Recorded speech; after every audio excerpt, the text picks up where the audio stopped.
चलिए अब चलते हैं हम सेट नंबर 10 पर, कैप्सूल नंबर 10 जो आपको 20 क्वेश्चन दिए हुए हैं। इसमें पहला जो पैसेज दिया हुआ है, और पैसेज कभी कभी बड़े भी आ जाते हैं, तो आपको डरना नहीं है, पैसेज जरूर सॉल्व करना है। बार बार मैं बोल रहा हूँ, पैसेज से रिलेटेड 5 क्वेश्चन। सोचिए जरा, अगर आपने पैसेज को छोड़ दिया तो 5 क्वेश्चन तो सीधे सीधे चले गए।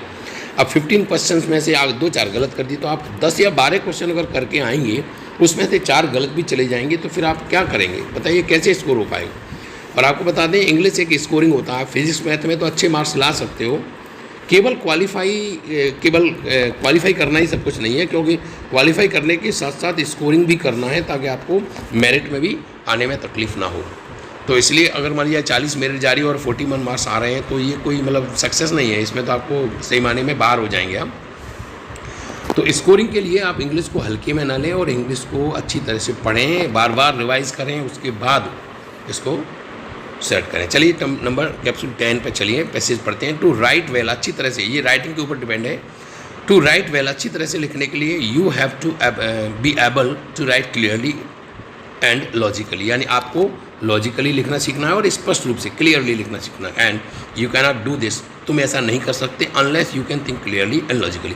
जब तक तुम क्लियरली और लॉजिकली सोचोगे नहीं, तब तक ऐसा नहीं कर सकते। If you can not do this, अगर तुम ऐसा नहीं कर सकते, येट फिर भी you should train yourself to do it, इसे आप करने के लिए अपने आप को ट्रेनिंग करो। किस तरह से? By taking particular problems and उनको जो प्रॉब्लम जो समस्याएं आपके पास आ रही हैं, उनको हल करने की कोशिश करो। एंड फॉलोइंग देम थ्रू, और उनको फॉलो करो कि कौन सी चीज़ें ऐसी हैं जो बार बार गलतियाँ कर रहे हो। Point by point to a solution पे पहुँचो, विदाउट लीविंग एनीथिंग, कोई चीज़ को छोड़ना भी नहीं है। And without avoiding any difficulties that you meet, और जो परेशानियों से आप मिलते हो उनको छोड़े बिना आपको सोचना है कि आप राइटिंग में कौन कौन सी तकलीफें आ रही हैं, उन प्रॉब्लम को हेल्प करते हुए, सॉल्व करते हुए आगे बढ़ना है। एट फर्स्ट, सबसे पहले you find clear step by step thought, सबसे पहले तो अपने स्पष्ट रूप से स्टेप बाय स्टेप थॉट्स, विचारों को, वेरी डिफिकल्ट, ये सबसे बड़ा काम जो कठिन होता है वो करना है। यू में फाइंड, तुम पा सकते हो that your mind is not able to concentrate, तुम्हारा माइंड है कभी कुछ सोचता है कभी कुछ सोचता है, तो कॉन्सेंट्रेट, एकाग्र नहीं हो पा रहा। सेवरल अनकनेक्टेड आइडियाज़, बहुत सारे अनकनेक्टेड, जो मतलब जिनका कोई लिंक नहीं है, वो आइडियाज़ हैं, में अकर टुगेदर, एक साथ आ जाते हैं। But practice will improve your vocabulary, practice से क्या होगा, आपकी वोकेबुलरी इंप्रूव होगी, शब्दकोश बढ़ेगा। And to improve your style, और आपकी शैली जो लिखने की वो सुधरेगी। यू शुड रीड वाइडली, तुम्हें बहुत ज़्यादा पढ़ना भी है, रीडिंग स्किल बहुत बड़ी काम करती है। And use a good dictionary to help you, और अच्छे वोकेबुलरी का यूज़ करते हुए, ताकि उसमें अच्छे वर्ड्स का यूज़ किया जाए। फाइंड द एग्जैक्ट मीनिंग, ताकि उसके उचित मीनिंग मिले। And correct usage of words, और शब्द का क्या यूजेज है वो बता।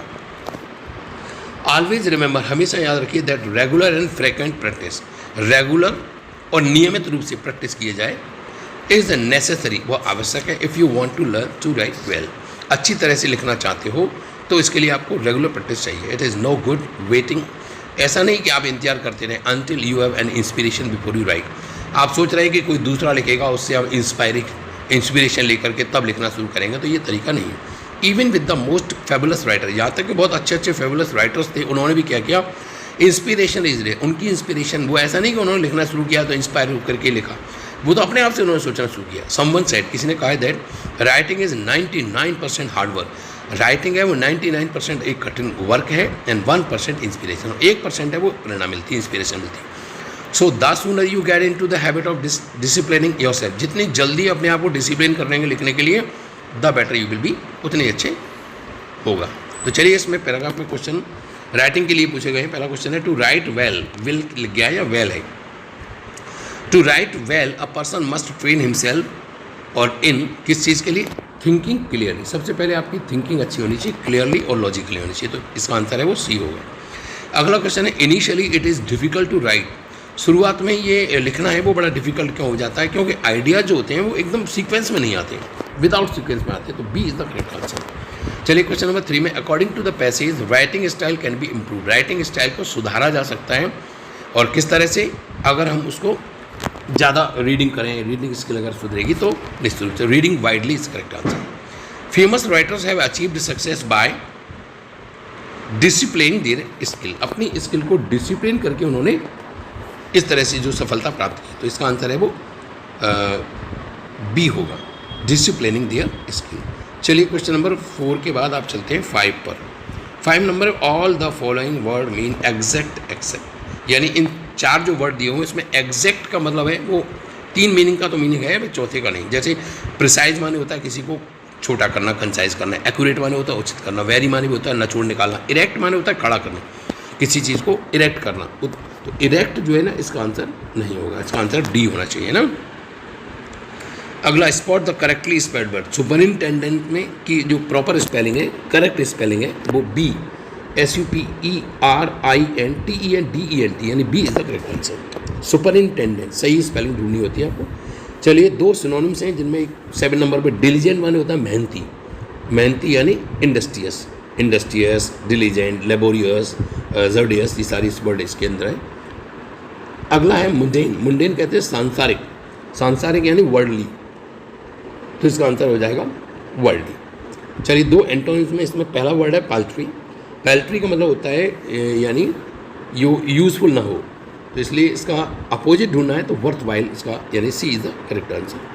चलिए नंबर 10 की तरफ चलते हैं। क्वेश्चन नंबर 10, एक्सोडस, एक्सोडस माने होता है बाहर चले जाना और इन्फ्लक्स माने होता है अंदर आना, तो इसका आंसर है वो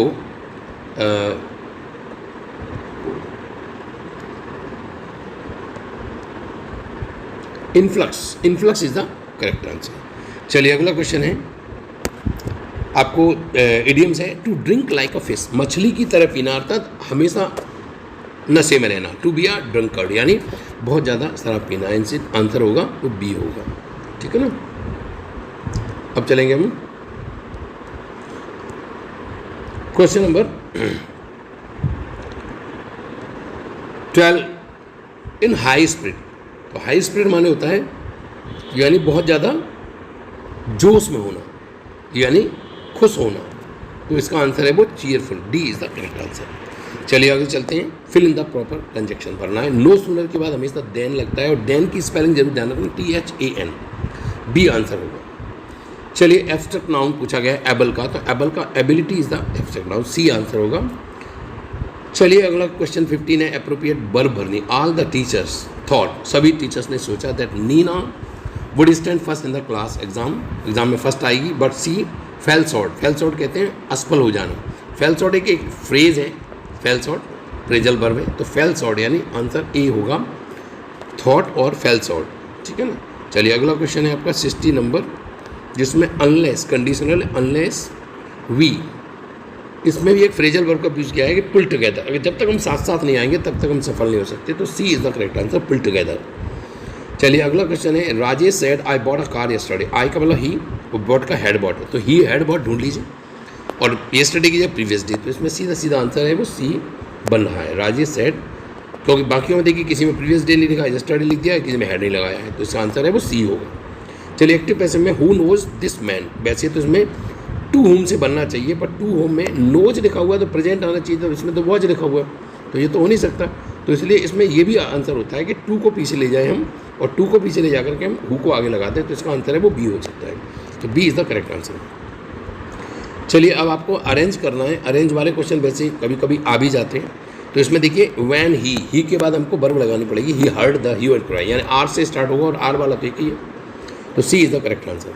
what is the one word of a short stay at a place, किसी स्थान पर थोड़ी देर के ठहरने को हम सोजोर्न कहते हैं, अल्पकाल के विश्राम को सोजोर्न कहते हैं, तो इसलिए इसका 20 क्वेश्चन में टफ पेपर था, अच्छा पेपर था, अगर इस लेवल का भी पेपर आता है तो आप कर पाएंगे, तो एनालाइज कर सकते हैं और इसका जो है बार बार इसकी प्रैक्टिस करें।